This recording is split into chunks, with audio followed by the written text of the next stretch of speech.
Good afternoon, everybody. I hope this presentation finds you and your family well, healthy, and safe. My name is Guillaume Ansali, and I'm pleased to be your host for the next hour. Due to the current situation with COVID-19, this presentation was pre-recorded. However, I will be available in real time to answer your questions on the chat afterwards. Today, I'll be covering many different topics related to game development in Japan, with the goal to attempt to answer the following question. Is worldwide competitive game development possible in Japan? In other words, can Japan be successful globally? Thank you for tuning in, and I hope you enjoy the presentation and find it informative and useful. Before we get started, I'd like to make a few disclaimers. First, while this presentation will be focusing on the Japanese gaming industry and could be interpreted as critical, it is by no means criticism. I love Japan and I love the Japanese gaming industry. The observations I will be sharing with you regarding game development in Japan are overgeneralizations, almost caricatures, and are therefore not representative of any individual company. They are overgeneralized in order to make simple and concise points. I will not be mentioning any company names or any project or game in particular. We will keep things at the industry level. And last but not least, you'll be pleased to know that this presentation is 100% gluten-free. All right, let's have a quick look at today's menu. I will begin the course with a quick self-introduction. To stimulate your appetite, I will briefly explain why I'm doing this presentation. We will then move on to the meat and potato of the presentation and talk about what's unique about Japanese game development. Hopefully by then you'll still have some space left for the dessert, where I will try to answer the main question. And lastly, I will let you digest all this with a list of takeaways that I hope will be insightful and useful. By now, many of you are probably wondering, okay, who's this guy and why should we listen to him? Well, ouch, but very valid questions indeed. So please let me try to answer these two questions. So my name is Guillaume Ansali, and as you may have guessed, I'm not Japanese. I'm French. Yes, I know, too many French in the gaming industry. I've been in Japan for more than 15 years, and I used to be an engineer in my previous life, and probably not a very good one. But I tried hard until I gave up and founded WIScorp instead 13 years ago. I spent most of my career in Japan, working for Japanese clients, and I have a strong attachment to Japanese industry. When I'm not working, which is most of the time, I'm usually playing guitar, baking bread, drinking wine, or doing all three at the same time. Allow me to also quickly introduce my company WIScorp. All right, advertising mode on. WIScorp is a work-for-hire game development studio with its offices in Tokyo, although we currently work 100% remotely and plan on continuing doing so going forward. We offer many services from core engineering, prototyping, porting and integrations, and of course, full game development. We're a cross-cultural team with many different nationalities, but one goal, to bring back magic to game development. If you want to know more about WIScorp, please visit our website at www.wiscorp.jp. We're actively looking for new members. Since 2019, WIScorp is part of Keyword Studios Group. Keyword is one of the global leading providers of technical services for gaming. Its service offering covers anything you may need for your game, from art to development, audio, QA, localization, and player support. WIScorp is part of the game development service line. Keyword has more than 50 studios in more than 20 countries, including Japan, and employs 10,000 talented people. All right, advertising mode off.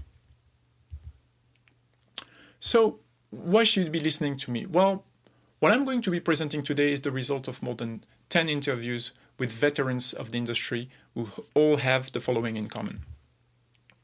They are all executives or directors in medium to large developers or publishers in Japan. They have experience in both Japanese and non-Japanese gaming industry. They have lived at least 10 years in Japan, and they are all very good looking. So basically, I have gathered all their insights and I will be presenting them as if they were all my ideas. Joke aside, this presentation wouldn't have been possible without their help, and I want to take the opportunity to thank them all for their time and wisdom. Thank you. All right, we've got a lot to cover, so without further ado, let's get started.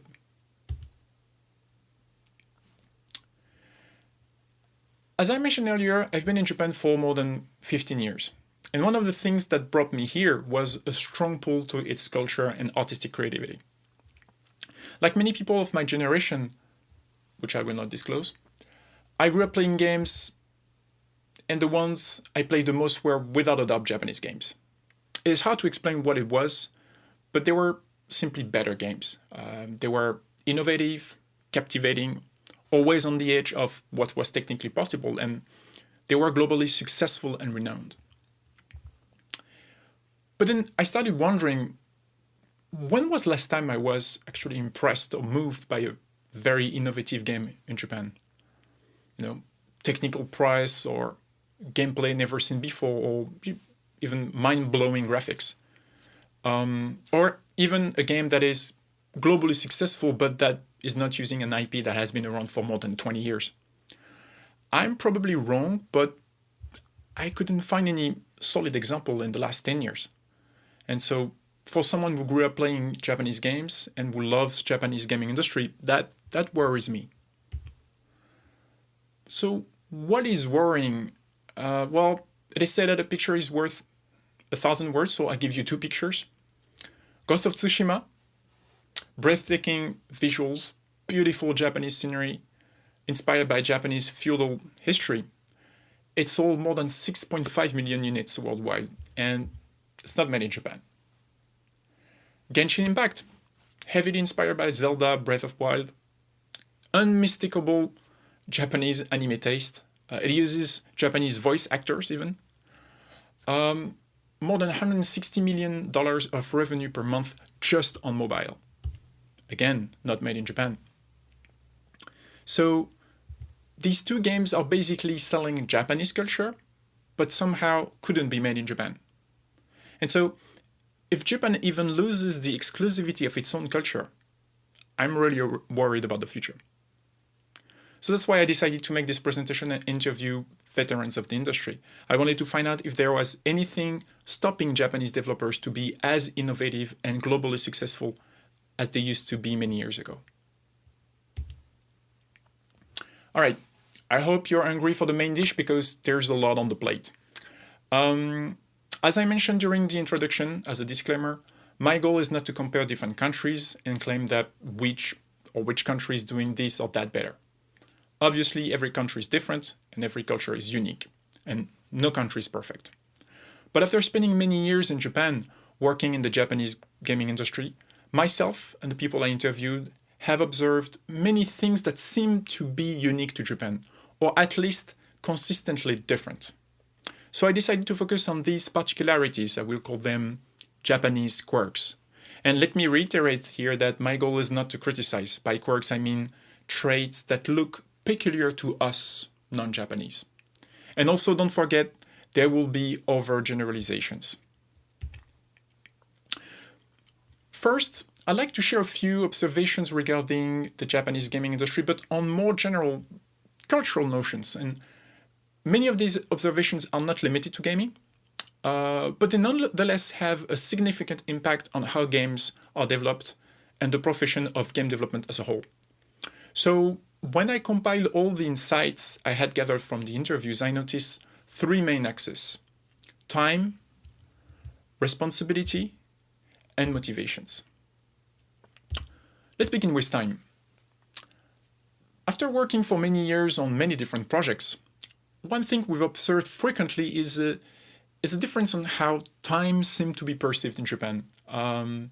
It never really seems to be constant. It varies in speed, up and down, in particular when it comes to estimations and planning.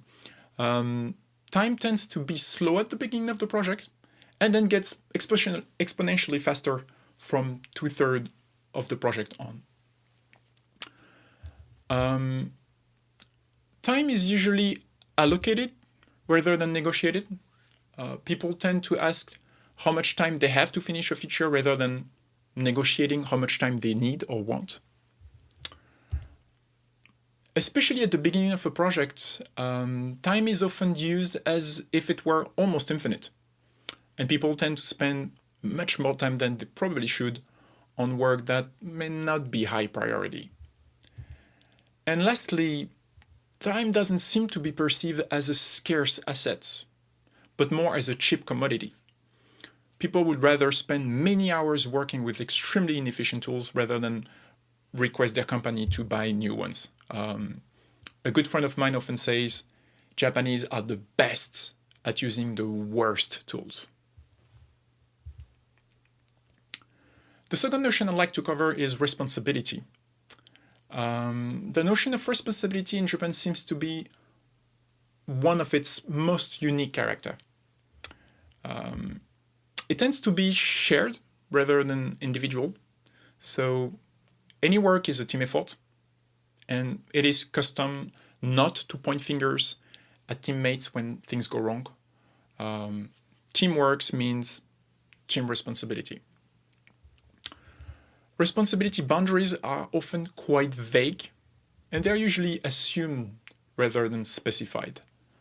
Most of the time, responsibilities are attached to a position and not to a job description. It's a very interesting cultural difference. In the West, we generally associate responsibility with flexibility and decision-making. I take responsibilities only on things I can decide. In Japan, responsibilities come from the position, whether I can make the decision myself or not. And a last point I find interesting is about, you may say, accountability. In Japan, having the right attitude, the right work ethic, and working hard is often more valued than actual results. Again, it's not about individual performance, but teamwork. All right, and the third and last notion I'd like to discuss is about motivations. Motivations that drive people to make games. So again, I'm probably overgeneralizing here, and I'm sure it's not unique to Japan, but it seems that the vast majority of people working in the Japanese gaming industry are primarily driven by passion realization, rather than career accomplishment. And it's a point I will come back to later in the presentation. People seem to be more motivated by their contribution to the team rather than their individual achievement in the game. They tend to see their job as an artistic expression rather than professional competence.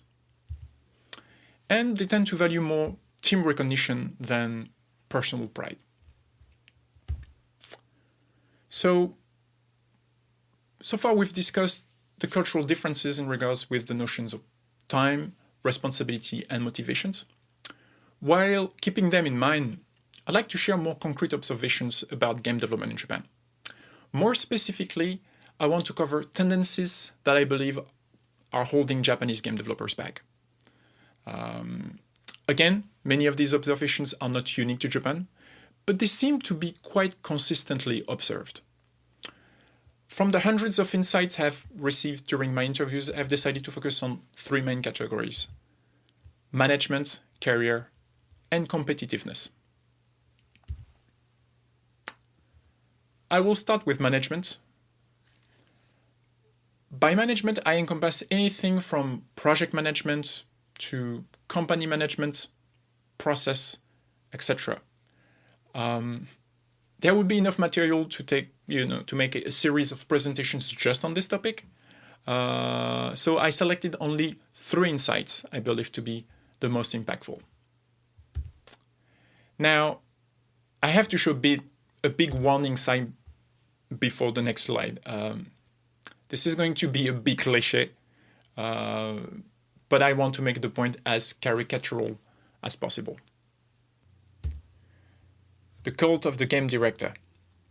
In Japan, the game director has all the answers. He's the only one who has all the answers and know everything about the game. He's the only source of truth and vision for the game.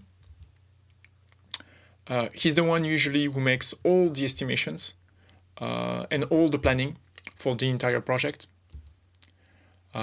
He's very busy and comes in the office usually at 2 p.m., which probably because he does a lot of late meetings in Ginza. Now, obviously, I'm exaggerating with this caricature of the game director, but I think there is some truth as well.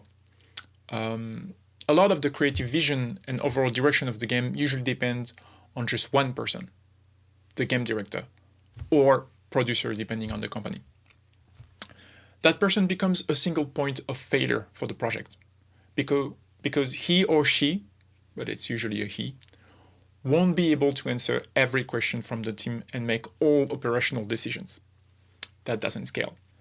What often ends up happening are situations like engineers debating about what a feature is supposed to be because the specs are not clear and nobody outside of the game director has a clear vision.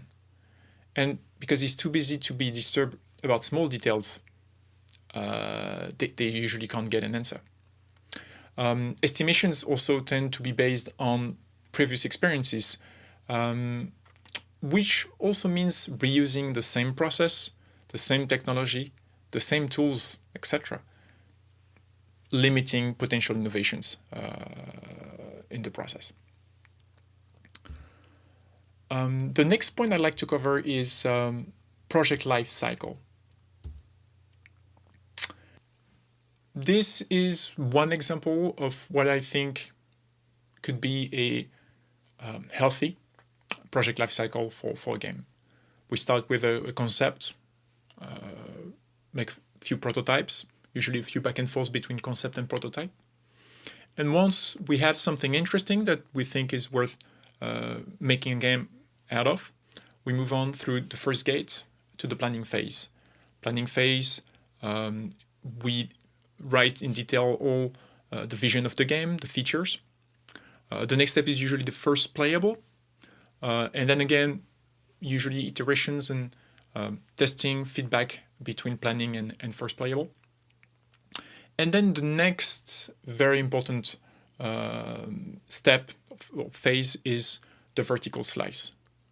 And as you can see on the graph, it's just before the second gate, which is the sort of point of no return for the project. The vertical slice is really helpful to approve the quality of the project. That's usually when we do risk-cost analysis. Are we sure that the game is worth doing full production? Do we think it's going to be successful? Is it still relevant? And usually, and that's something really important, by then, production challenges must be solved and processes must be defined and scalable. That's also usually where we make the first trailer and create the buzz. And then from there, mass production. And that's why we need to have all production challenges solved in scalable process. Then usually we have an alpha version, which is feature complete, may still have a few bugs, but the content is also integrated. Debugging, the beta, which is bug-free, could be released, but then we still do a bit of tweaking, tuning, debugging, and then final approval and release, sort of standard project lifecycle. In contrast, this is an example of maybe a less healthy project lifecycle that I have personally experienced quite a few times in Japan. Project starts usually with a lot of focus on visuals. Make a lot of visuals. Then we work on a prototype. More visuals. We usually make a first trailer to get the excitement going. Now we need to make a game, so it needs features. So we start working on more features. The first playable has as many features as possible. Again, lots and lots of visuals, more trailers. So now we can really start to get the buzz going. And that's usually where the mass production starts. And one of the biggest problems is that, all production challenges haven't been solved yet. So they're going to need to be solved during production. which is really going to impact tremendously the scalability and the predictability of the production. So usually, there's no real time for an alpha. Schedule becomes really tight, and crunch. Beta features need to be reduced. We have to make new trailers because the game has changed too much since the last trailers, and crunch, and at the end, project is late. Too much has been spent on the project anyway, so we need to release it. Now, again, I'm exaggerating, but I'm pretty sure it rings a few bells to many of you. The next point I'd like to talk about is postmortems. The first thing is there seems to be a lack of systematic retrospectives or postmortem at the end of projects. And the few that are actually produced are usually never read by other teams. So the end result is that, well, basically nobody learns from others' mistakes. So the same mistakes are repeated across teams and across projects, and the process just never really improves over time. All right, the next category I want to cover is career. And the first point is about learning on the job. Developing games is a very complex endeavor and requires expertise on a wide range of specialties. 20 years ago, people maybe could learn to develop games on the job, but with the advance of technologies and the level of complexity of the games developed today, I don't think it's realistic anymore. There's so many different specialties, from engineering, AI, art, FX, animations, and project management too. But in Japan, it still seems to be the status quo. People are still expected to learn on the job. And there doesn't seem to be formal education with, certifying curriculums from respected universities that teach you all the skills you need to develop games. Companies also don't seem to put in place training programs for continuous learning, and they usually don't allocate any time for their staff to learn. They have to do that on their own. All right, the next point I'd like to talk about is loyalty. In Japan, people tend to be more loyal to their company rather than their own career. This is usually illustrated by a very low turnover. In average, people change their job only once in their game development career. The main problem with a low turnover is that the ladder is not refreshing, resulting in a very low vertical mobility and few career growth opportunities. It also means that we can get stuck with a bad manager for many years. Often, people out of loyalty for their company will accept tasks or jobs that clearly don't contribute to their career. I've seen many times programmers being asked to be the project manager on a game because the producer couldn't find one. So basically, people don't put their career in priority, and that results in a lack of body of profession, what I call a body of profession, where people actively share information and best practices to first and foremost become better professionals themselves. The third point, and probably most important point I want to cover, is working conditions. Now, working conditions are famously bad in the gaming industry around the globe, especially when it comes to overtime and crunches. But the thing I find the most alarming in Japan is how low salaries are. This is a comparison between the average annual salary of a game programmer in the US, the UK, Japan, and China.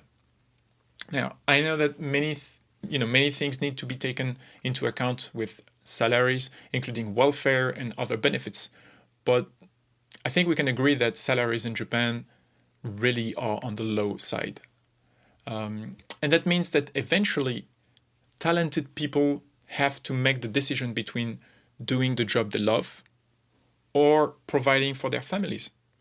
And so the industry is losing very competent people every year. In a mature and thriving industry, they should never have to make this choice. I mean, this industry is supposed to be able to afford to pay more.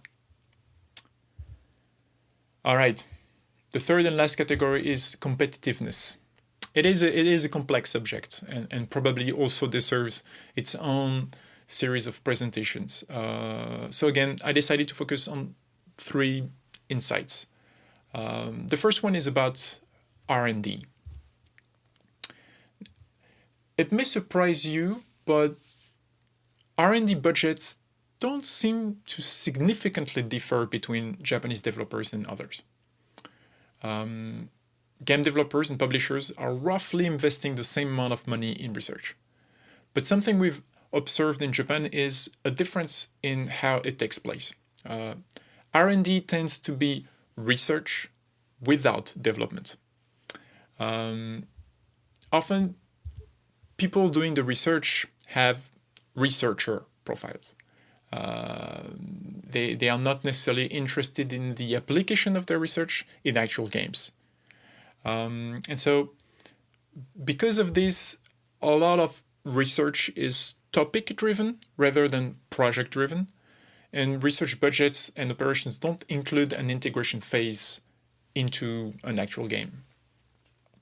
And also, many researchers are not interested or willing to provide technical support during that phase of integration. So the end result is very cool demos are produced, but the technology rarely ends up in a game.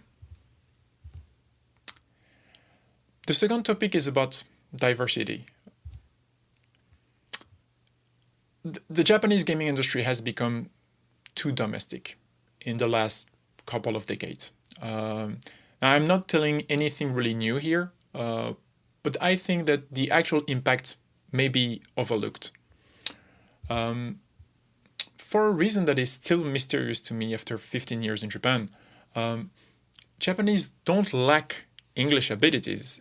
They lack confidence about their English abilities. And that creates sort of allergies with people actively avoiding English content. Which means, of course, that developers have access to less information, or they access it later once it has been translated in Japanese. Now, with the evolution of translating tools such as Google Translate and DeepL, this is becoming less of a problem, so that's good news. But one of the consequences is that very few Japanese game creators go overseas to get working experience in other cultures and expand their creative horizons. Also, Japanese companies don't hire near enough staff from different cultures. And they also have many challenges working with them. And English is not the only culprit. Because they're so used to work in a Japanese-only cultural environment, people learn to listen between the words and read between the lines. They develop over the years the sort of common knowledge, common context that becomes part of their operating system. And so once they are taken out of that system, it can be very challenging for them to adapt because they haven't really looked at their habits with a critical eye. And so the lack of exposure to other cultures and ideas can be a very limiting factor in terms of creativity and innovation overall.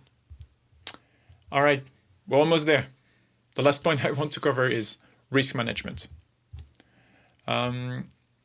Something we've observed is that very few Japanese game developers seem to have strict process and compliant when it comes to risk and cost analysis. Something based on an actual investment portfolio composed of a balanced distribution of risky but innovative projects and safer bets. Now, again, I know it's an oversimplification, but often it feels as if the only criteria for continuation of a project is whether it is on schedule and on budget.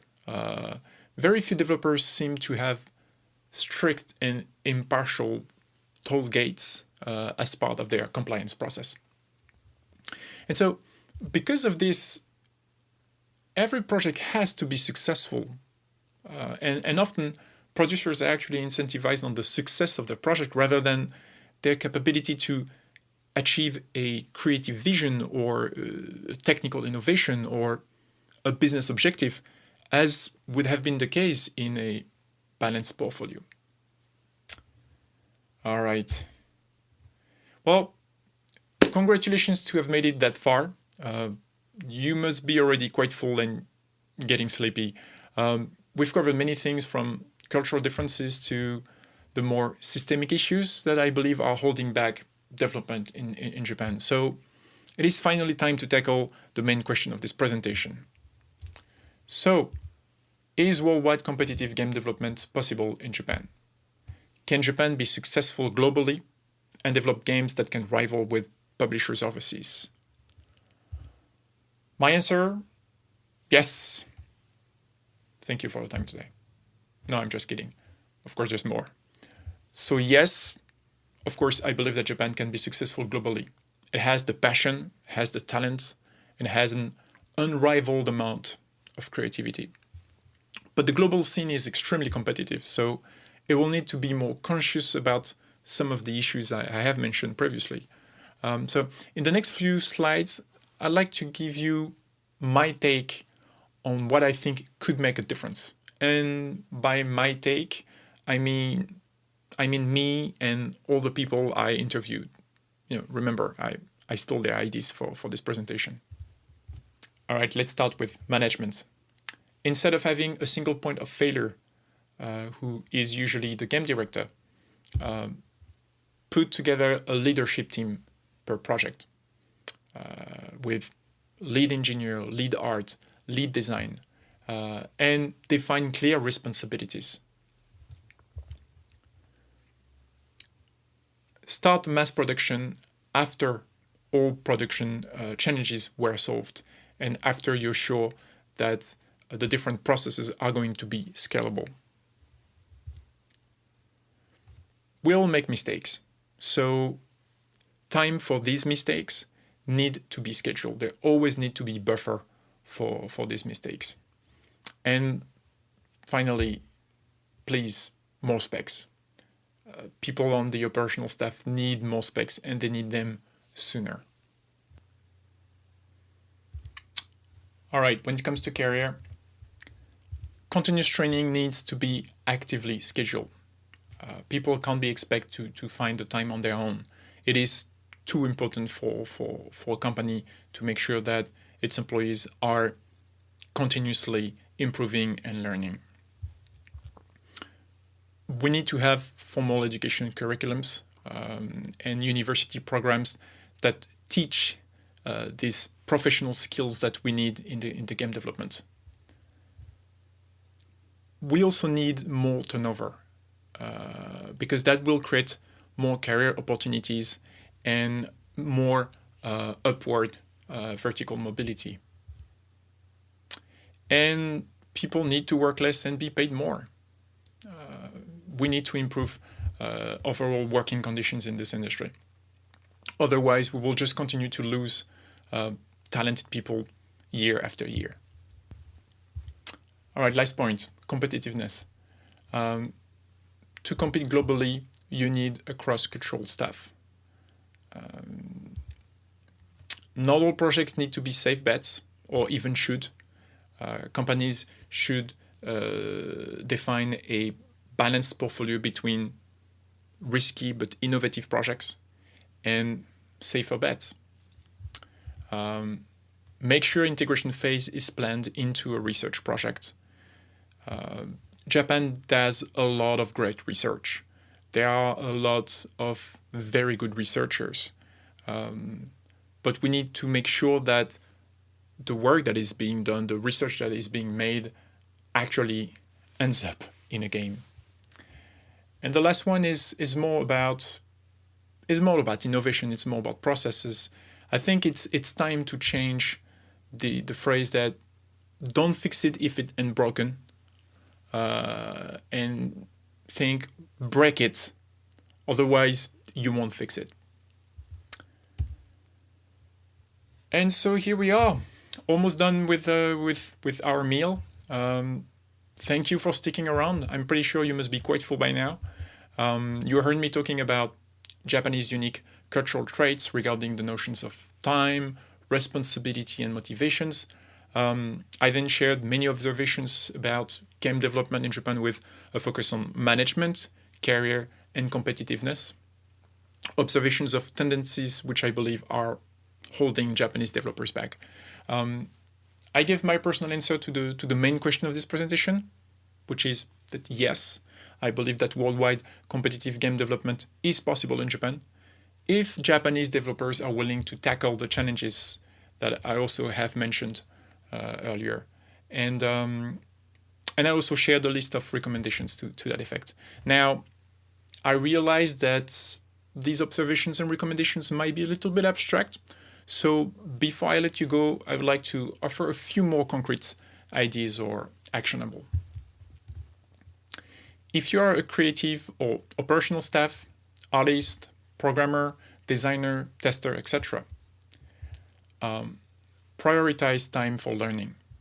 This should be the first thing you put on your schedule.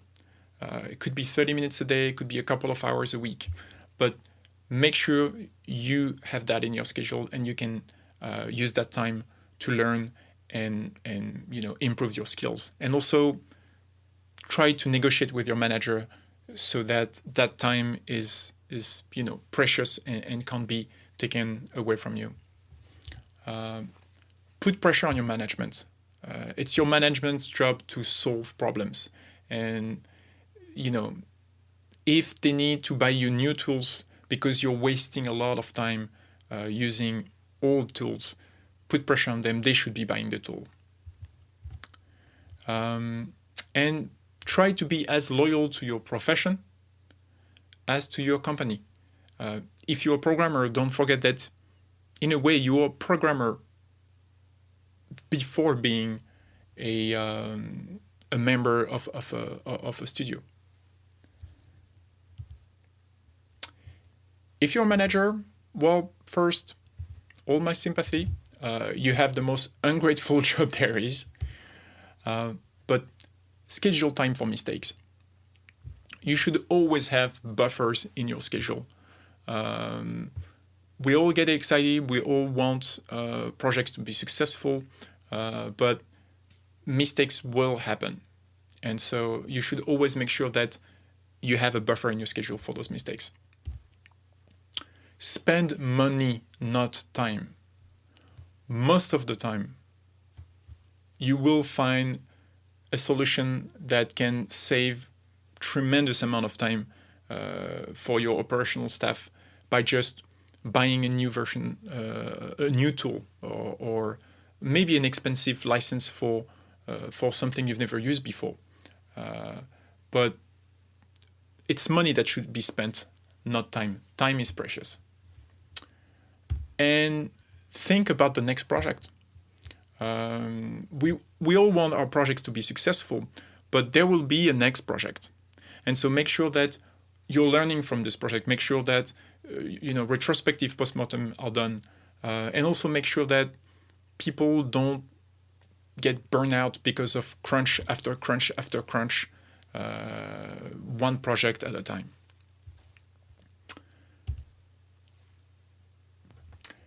All right. And lastly, if you're part of the direction staff, well, thank you for watching this presentation in its entirety. Try to involve your leads in the budgeting phase.